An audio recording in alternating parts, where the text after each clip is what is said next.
ये कहानी हमारी नायिका सेंजी के साथ शुरू होती है। वो कहती है कि उसके जीवन में दो सपने हैं, एक ईहा यूनिवर्सिटी में एडमिशन और दूसरा दोयान को अपना बनाना। लेकिन जैसे जैसे वो बड़ी होगी, दोयान के शायद कोई गर्लफ्रेंड बन जाएगी और उसका सपना बस सपना ही रह जाएगा। ये दृश्य यहीं कट हो जाता है। अगले दृश्य में सेंजी अब ईहा यूनिवर्सिटी में पढ़ रही है। आज वो अपने दोस्तों के साथ निंग का जन्मदिन मनाने एक क्लब में आई है। सेंजी का भाई उसे फोन करता है तो वो बात करने के लिए थोड़ी साइड में चली जाती है। तभी पीछे से दोयान उसे आवाज देता है। दोयान को देखकर सेंजी हैरान रह जाती है। दोयान सेंजी से पूछता है, तुम इतने दिनों से मेरे फोन और मैसेज का जवाब क्यों नहीं दे रही थी? दरअसल सेंजी जानबूझकर दोयान को नजरअंदाज कर रही थी ताकि वो उसे भूल सके, तो वो कोई बहाना बनाकर वहां से चली जाती है। इधर जन्मदिन की पार्टी खत्म होने के बाद दोयान सेंजी को हॉस्टल छोड़ने का प्रस्ताव रखता है। दोयान सेंजी को सीट बेल्ट लगाने में मदद करने के लिए थोड़ा करीब आता है, जिससे सेंजी बहुत घबरा जाती है। बाद में वो खुद को संभाल लेती है।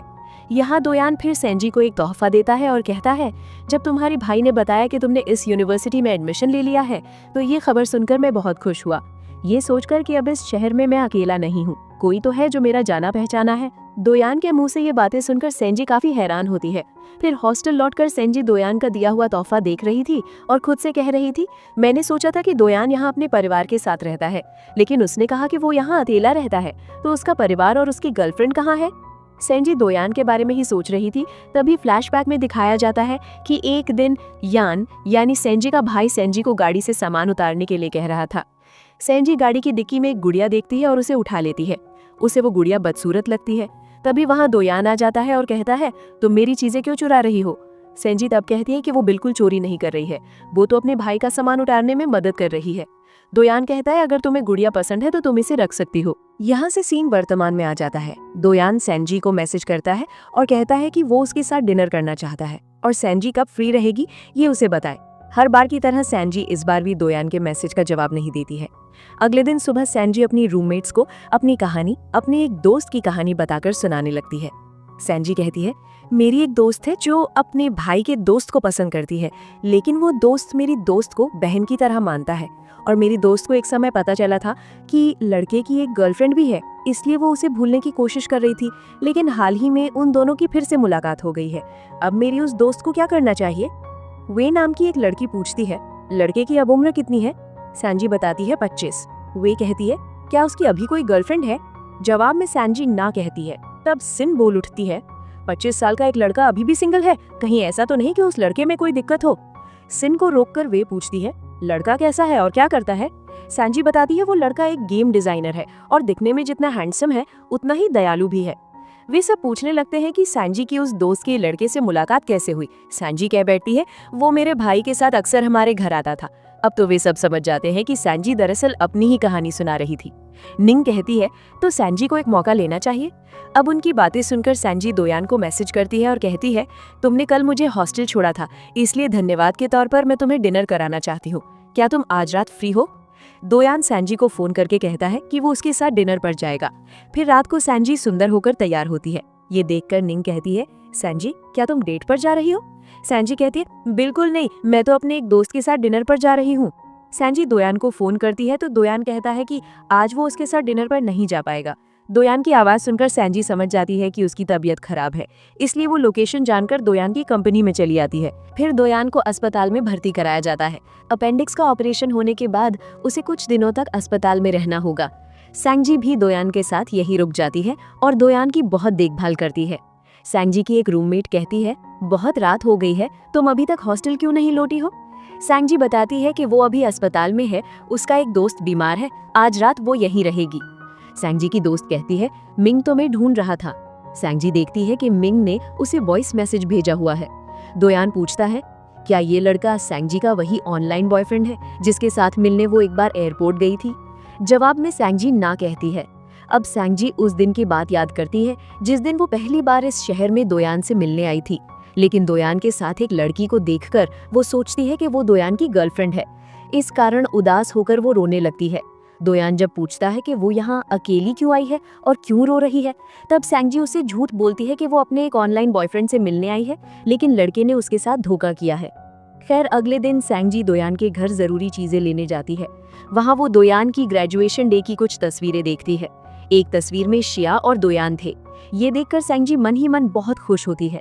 वहाँ एक और तस्वीर रखी थी जो दोयान की माँ की थी, जो अब इस दुनिया में नहीं है। सेंगजी जब दोयान के घर से निकली थी तब एक लड़की को दोयान के घर जाते हुए देखा जाता है। उसका नाम है जिया। वो लगातार दोयान को मैसेज किए जा रही थी। इधर अस्पताल में दोयान की देखभाल करती सेंगजी को देखकर बगल वाले बेड पर एक बूढ़ा आदमी सोचता है कि लड़की दोयान की गर्लफ्रेंड है।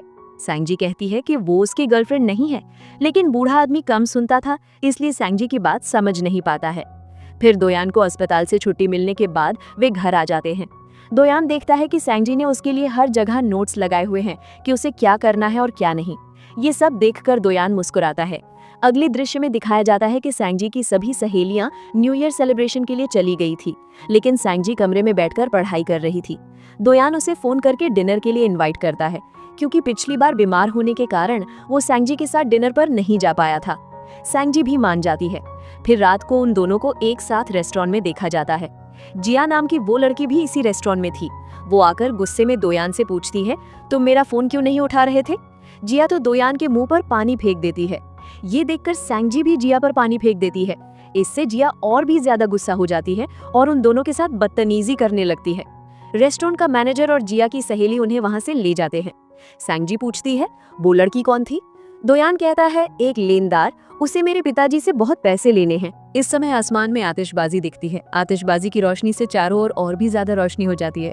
सेंगजी और दोयान दोनों इस खूबसूरत माहौल का आनंद लेते हैं। फिर घर लौटते समय दोयान देखता है कि जिया गेट के सामने खड़ी है। जिया पूछती है, रेस्टोरेंट में तुम्हारे साथ वो लड़की कौन थी? वो यहाँ भी बहुत चिल्लाना शुरू कर देती है। उसके सवाल का कोई जवाब दिए बिना दोयान सीधे घर के अंदर चला जाता है। अगले दृश्य में दिखाया जाता है कि सेंजियो का एग्जाम खत्म होने के बाद वे सब दोस्त मिलकर सेलिब्रेशन के लिए एक बार में आते हैं। यहाँ सेंजी काफी ज्यादा ड्रिंक्स कर लेती है। दोयान फोन करके पूछता है कि कल उसकी फ्लाइट कितने बजे है। यान से उसे पता चला है कि सेंजी कल घर जा रही है। आसपास की आवाज सुनकर दोयान समझ जाता है कि सेंजी किसी बार में है और वो ड्रिंक भी कर रही है। इस कारण दोयान बार की लोकेशन पूछता है, क्योंकि वो सेंजी को लेने आ रहा है। सेंजी सबको विदा करके कहती है, मैं हॉस्टल लौट रही हूँ। मिंग कहता है, चलो मैं तुम्हें ड्रॉप कर देता हूँ। ये बात सुनकर सब मिंग को चिढ़ाने लगते हैं। दरअसल मिंग मन ही मन सेंजी को पसंद करता है, लेकिन ये बात उसने सेंजी को अभी तक बताई नहीं है। तब सेंजी कहती है, इसकी कोई जरूरत नहीं है, मुझे कोई लेने आ रहा है। निंग कहती है, वो कोई यकीनन दोयान होगा। सेंजी सिर हिलाकर हाँ कहती है। सेंजी बाहर आकर देखती है कि बर्फबारी हो रही है। इससे वो तो एकटक इस दृश्य को देखती रहती है। तभी पीछे से दोयान उसे आवाज देता है। ज्यादा ड्रिंक करने के कारण सेंजी गिरने वाली होती है तो दोयान उसे पकड़ लेता है। सेंजी कहती है, तुम जानते हो मेरा एक सीक्रेट है। सेंजी रोते रोते कहती है, मैं किसी को पसंद करती हूँ, लेकिन वो मुझे पसंद नहीं करता। ये सब कहते कहते सेंजी रोना शुरू कर देती है। दोयान पूछता है, वो लड़का कौन है? लेकिन सेंजी कुछ नहीं कहती। अगले दिन सुबह सेंजी की नींद उसकी रूममेट की आवाज सुनकर खुलती है। शिन याद दिलाती है कि आज सेंजी को घर जाना था। सेंजी देखती है कि पहले ही काफी देर हो चुकी है। शिन पूछती है, कल जो हैंडसम लड़का तुम्हें हॉस्टल छोड़कर गया था वो कौन था? सेंजी कहती है, वो मेरे भाई का दोस्त है। सब तो अब सेंजी को चिढ़ाने लगते हैं कि इसी लड़के के प्यार में तुम डूबी हुई हो, है ना? फिर दिखाया जाता है कि दोयान सेंजी को एयरपोर्ट तक छोड़ने आया था। दोयान से सेंजी को पता चलता है कि जल्द ही दोयान के एक दोस्त की शादी होने वाली है जिसका नाम था रोंग। सेंजी उसे भी जानती थी, तो सेंजी दोयान से कहती है, देखो तुम्हारे दोस्त की शादी हो रही है, लेकिन तुम्हारी तो अभी तक गर्लफ्रेंड ही नहीं है। तुम्हारी गर्लफ्रेंड कब बनेगी? दोयान कहता है, मेरी गर्लफ्रेंड को लेकर तुम्हें इतनी चिंता क्यों हो रही है, क्या बात है? सेंजी कहती है, मैंने तो ऐसे ही पूछ लिया। दोयान तब मुस्कुराने लगता है। अब गाड़ी के अंदर वो सेंजी से पूछता है कि सेंजी को कैसा लड़का पसंद है। सेंजी कुछ नहीं कहती और स्ट्रॉबेरी खाना शुरू कर देती है। वो पूछती है कि क्या दोयान खाना चाहता है। दोयान तब उसे स्ट्रॉबेरी खिलाने के लिए कहता है। सेंजी एक खिला के कहती है, और नहीं कर पाऊंगी। फिर दिखाया जाता है कि सेंजी अपने शहर आ चुकी है। एयरपोर्ट पर उसका भाई उसे पिक करने आया था। बहुत दिनों बाद सेंजी को देखकर उसके परिवार के लोग खुश होते हैं। रात को सेंजी दोयान की दी हुई वो गुड़िया देख रही थी और दोयान के बारे में सोचकर मुस्कुरा रही थी। कुछ दिनों बाद रोंग की शादी के उपलक्ष्य में एक गेट टुगेदर का आयोजन किया जाता है। सब इस कार्यक्रम में आए थे। सेंजी भी अपने भाई के साथ आई थी। यान वॉशरूम जाता है तो दोयान आकर सेंजी के बगल वाली सीट पर बैठ जाता है। तब सेंजी अपने पिताजी से बात कर रही थी।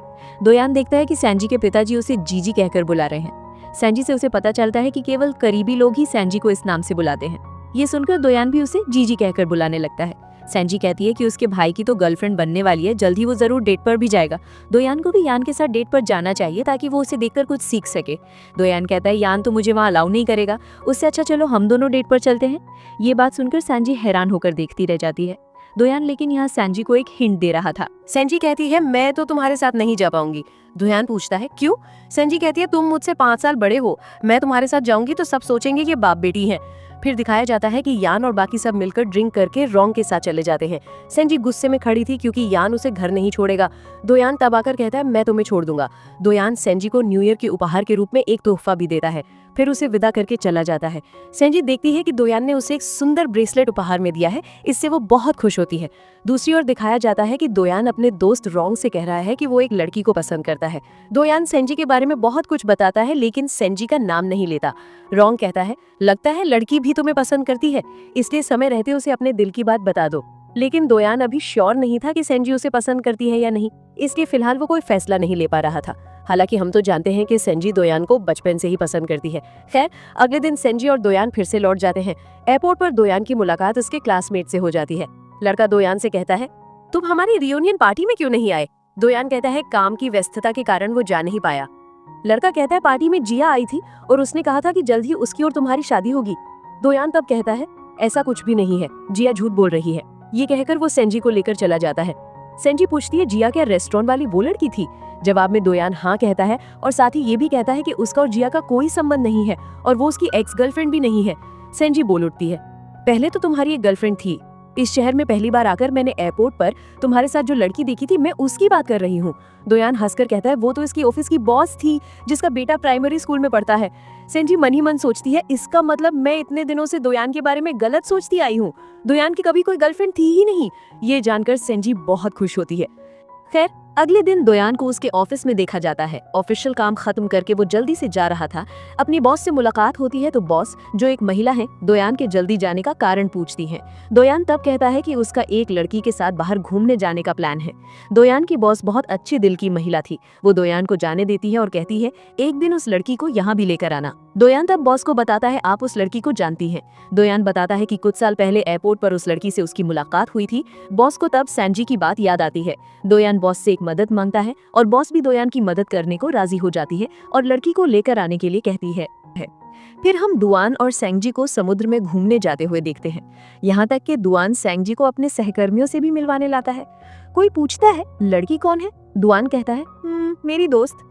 ये बात सुनकर सेंजी थोड़ी हैरान होती है क्योंकि इससे पहले दुआन हमेशा उसे बहन कहकर ही पहचान कराता था।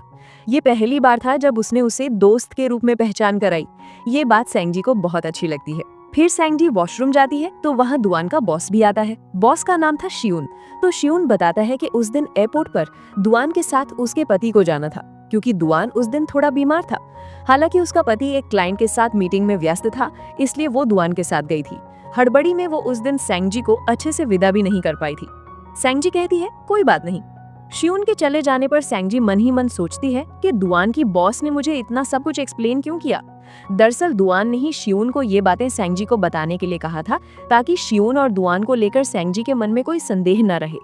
खैर, अब दिखाया जाता है कि सेंजी गलती से दूध वाला ड्रिंक पी लेती है। दूध से सेंजी को एलर्जी थी। यहाँ फ्लैशबैक का एक सीन दिखाया जाता है। जब सेंजी हाई स्कूल में पढ़ती थी तब दुआन ने एक बार उसे दूध की बोतल खरीद कर दी थी, लेकिन सेंजी को दूध पीना मना था। वो उस दूध की बोतल को अपने पास संभाल कर रख लेती है। आखिरकार क्रश ने दिया था। वर्तमान में दिखाया जाता है कि सेंजी हॉस्टल लौट आई है। निंग पूछती है कि उसे लौटने में इतनी देर क्यों हुई।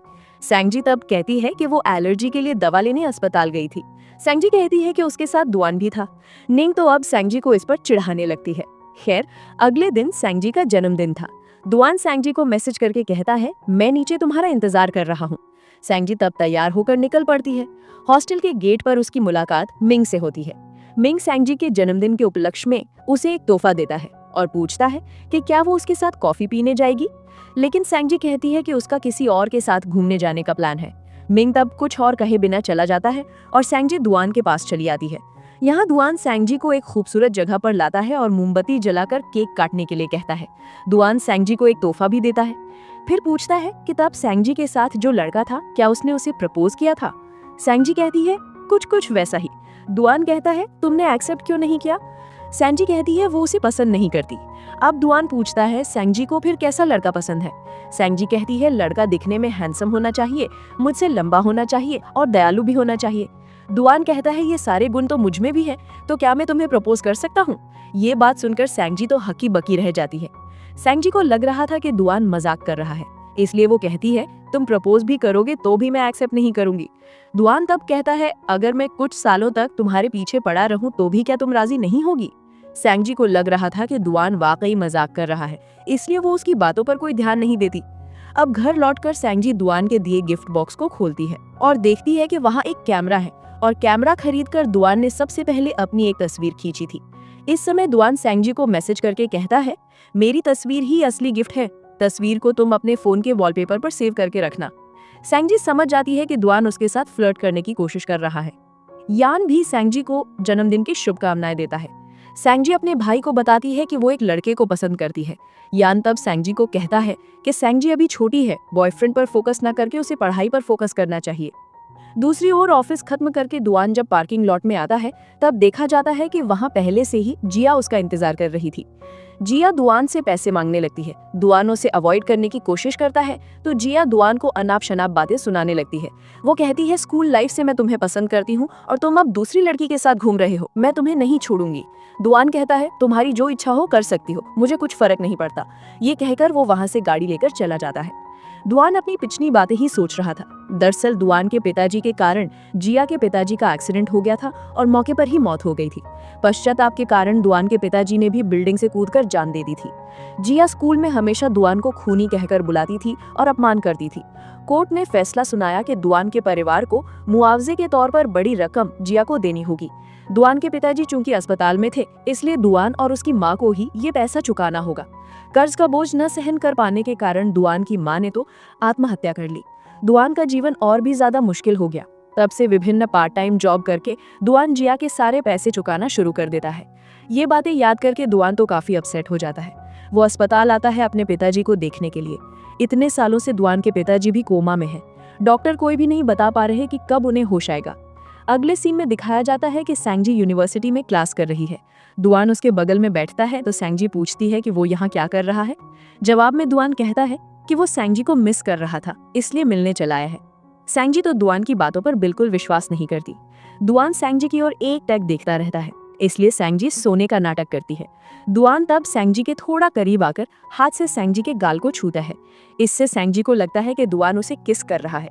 सैंजी जल्दी से उठ पड़ती है और कहती है ये क्या हुआ। दुआन कहता है क्या हुआ।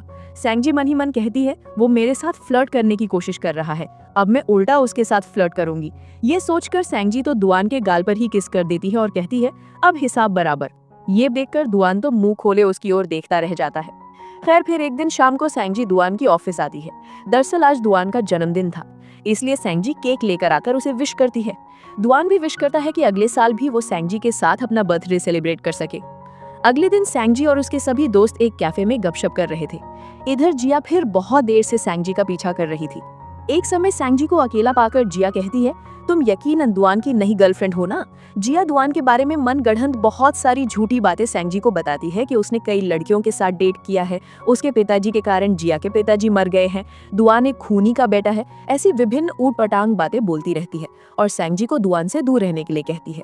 यहाँ सैंजी भी जिया की बातों का विरोध करती है। फिर सैंजी आकर अकेली बैठकर दुआन के बारे में सोच रही थी। उसे लगता है कि दुआन शायद सच में उसे पसंद करता है, इसीलिए तो इतने दिनों से वो उसे विभिन्न तरीके से पटाने की कोशिश कर रहा है। सैंजी एक दौड़ में दुआन के घर चली आती है। सैंजी दुआन से पूछती है कि क्या वो हमेशा उसे प्यार करेगा। दुआन कहता है हाँ। सैंजी तब दुआन को गले लगा लेती है।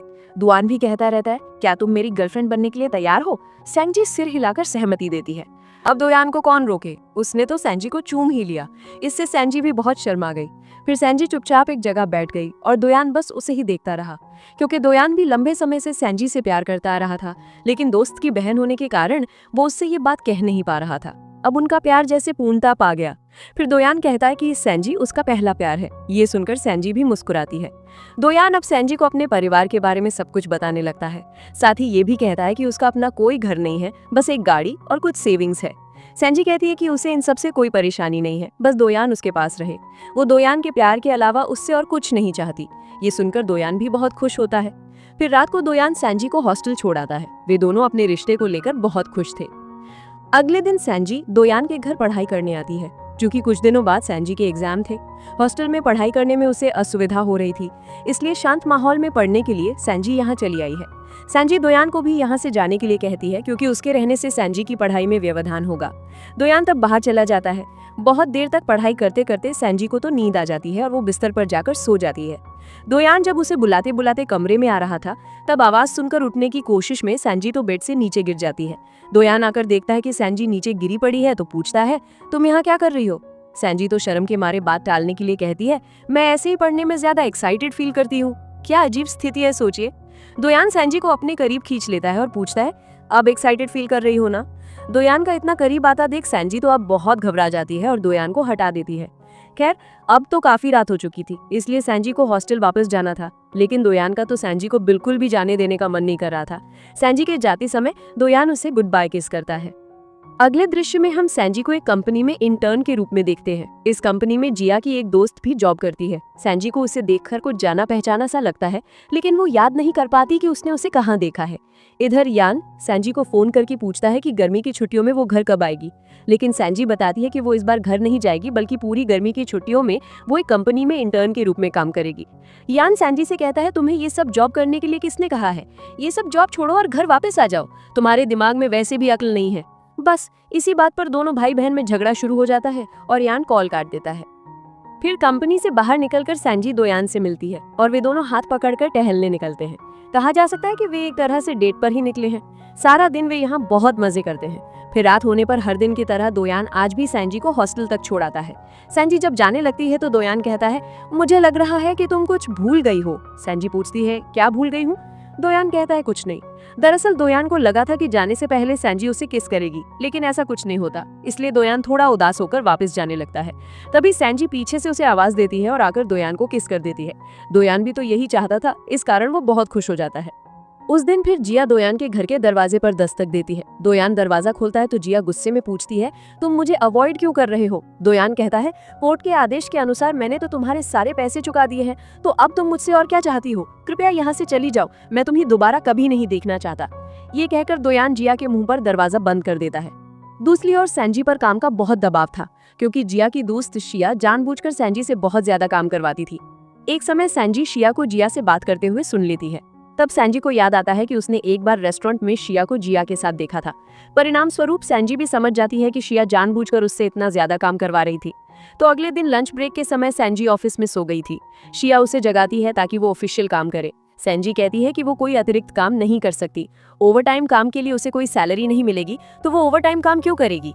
अब से शिया को खुद ही अपने अतिरिक्त काम संभालने चाहिए।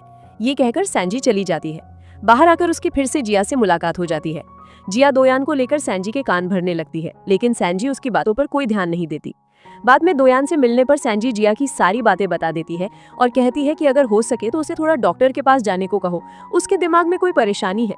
इस पर वे दोनों हंसने लगते हैं। फिर दोयान सैंजी को अपना क्रेडिट कार्ड देकर कहता है, तुम अपनी मर्जी से कुछ भी शॉपिंग करो। लेकिन सैंजी तो किसी भी कीमत पर उसका क्रेडिट कार्ड नहीं लेगी, लेकिन दोयान जबरदस्ती सैंजी के हाथ में क्रेडिट कार्ड थमा देता है। रात को जब वे दोनों हाथ पकड़कर एक साथ लौट रहे थे, तब यान सैंजी को कॉल करके पूछता है कि सैंजी कहाँ है। जवाब में सैंजी कहती है कि वो अभी अभी हॉस्टल लौट रही है। यान कहता है, इसका मतलब जो लड़की एक लड़के का हाथ पकड़कर चल रही है वही तुम हो। सैंजी तो ये बात सुनकर बहुत हैरान होती है और पीछे मुड़कर देखती है कि यान खड़ा है। इससे सैंजी काफी डर जाती है। यान सैंजी को हॉस्टल भेजकर दोयान को मन भर के मारता है और कहता है, तुझे प्यार करने के लिए कोई और लड़की नहीं मिली, आखिर में मेरी बहन को ही गर्लफ्रेंड बनाना पड़ा। इतना मार खाने के बाद भी दोयान यान पर गुस्सा नहीं करता, उल्टा कहने लगता है, मेरी पहली मोहब्बत सैंजी है। बहुत पहले से मैं सैंजी को प्यार करता हूँ, सिर्फ तेरी बहन होने के कारण ही मैंने उसे इतने दिनों तक कुछ नहीं कहा। अब कुछ शांत होकर यान कहता है, अच्छा खैर अब चल तेरे घर चलते हैं। दोयान यान को अपने घर ले आता है और कहता है कि फ्रिज की किसी भी चीज को ना छूने के लिए। यान कहता है, क्यों? फ्रिज की चीजें क्या सोने की बनी हुई है? दोयान कहता है, फ्रिज में रखे खाने मेरे गर्लफ्रेंड ने मेरे लिए बनाए हैं। ये सुनकर तो यान को और ज्यादा गुस्सा आने लगता है, क्योंकि उसकी बहन का बनाया हुआ खाना वो उसे ही खाने नहीं दे रहा है। वो समझ जाता है कि उसकी बहन और दोस्त के बीच का रिश्ता बहुत दूर तक आगे बढ़ चुका है। इधर अगले दिन सुबह सैंजी दोयान के घर चली आती है और दोयान के गाल पर चोट के निशान देखकर पूछती है, क्या हुआ?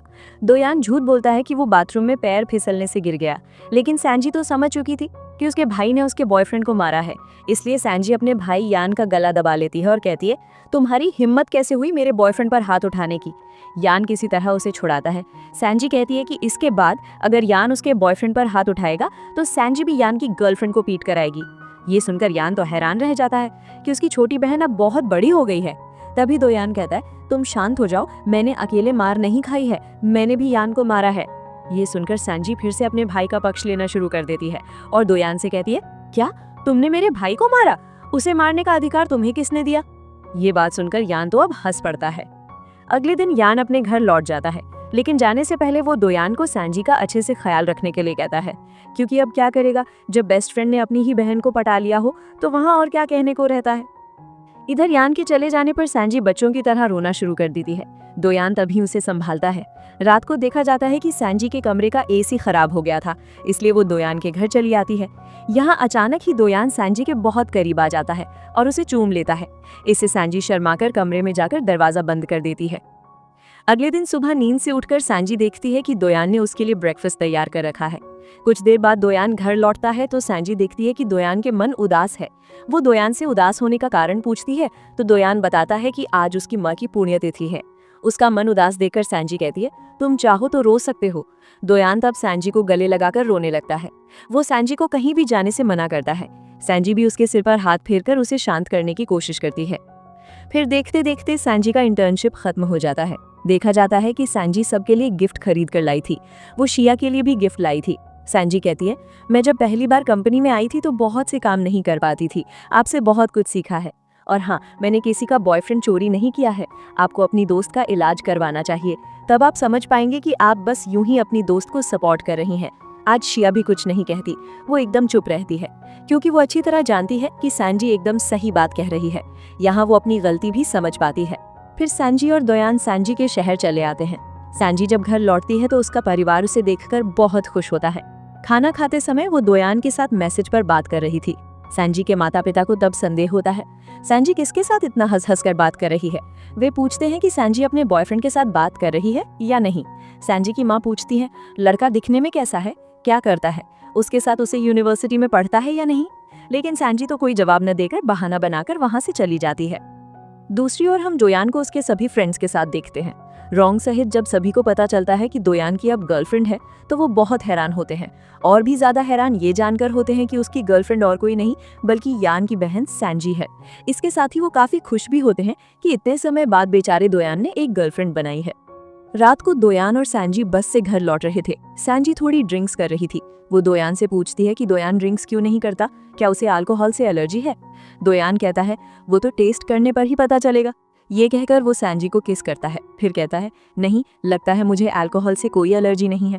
बॉयफ्रेंड की ऐसी रोमांटिक बातें सुनकर सैंजी तो थोड़ी शर्मा जाती है। खैर, फिर दोयान सैंजी को उसके घर तक छोड़ आता है। वे दोनों हाथ पकड़कर चल रहे थे। तभी सैंजी की माँ ये दृश्य देख लेती है। उन्हें ये समझने में देर नहीं लगती कि उन दोनों के बीच क्या चल रहा है। सैंजी की माँ सैंजी से पूछती है, क्या तुम दोयान को डेट कर रही हो। सैंजी कहती है, हाँ। सैंजी की माँ तब कहती है, क्या तुम उसके बैकग्राउंड के बारे में नहीं जानती, भविष्य में तुम्हारे ऊपर बहुत प्रभाव पड़ सकता है। सैंजी कहती है, दोयान बहुत अच्छा लड़का है और वो दोयान को बहुत प्यार करती है। दूसरी ओर सैंजी के पिताजी दोयान से बात करते हैं। वे कहते हैं, इस रिश्ते के लिए सैंजी अभी बहुत छोटी है।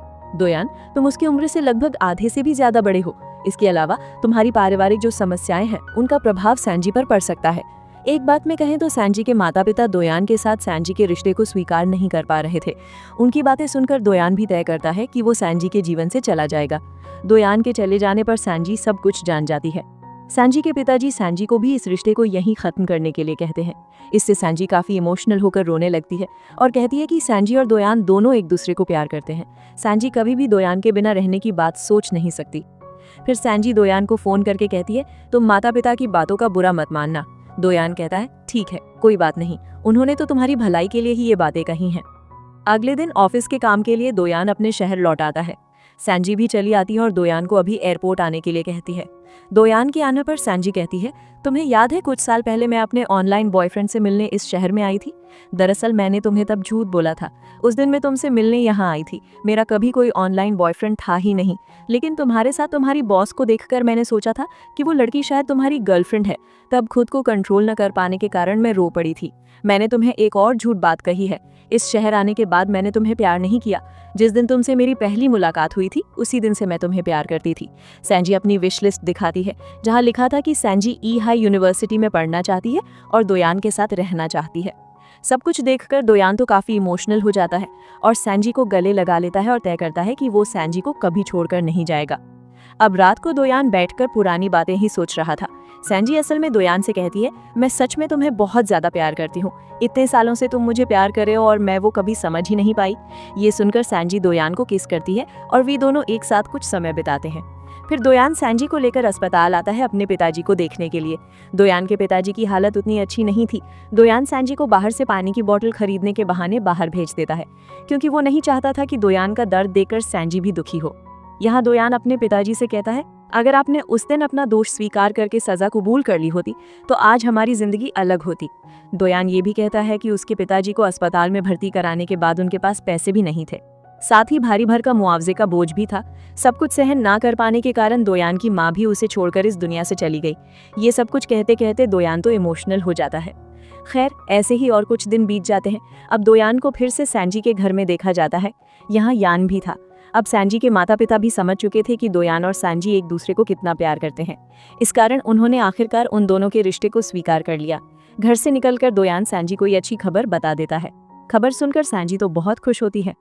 फिर हमें 6 महीने बाद का सीन दिखाया जाता है। हम देखते हैं कि सैंजी अपने माता पिता के साथ वीडियो गेम खेल रही थी और दोयान सैंजी की माँ को किचन में हेल्प कर रहा है।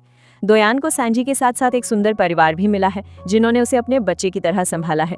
और ऐसे ही एक सुंदर पारिवारिक पल को दिखाकर ये ड्रामा यहीं खत्म हो जाता है। ये मेरी पहली वीडियो है और इस सफर में आप सबकी जरूरत है। आपके प्यार और सपोर्ट के साथ मैं बहुत आगे तक जाना चाहती हूँ। साथ रहिएगा।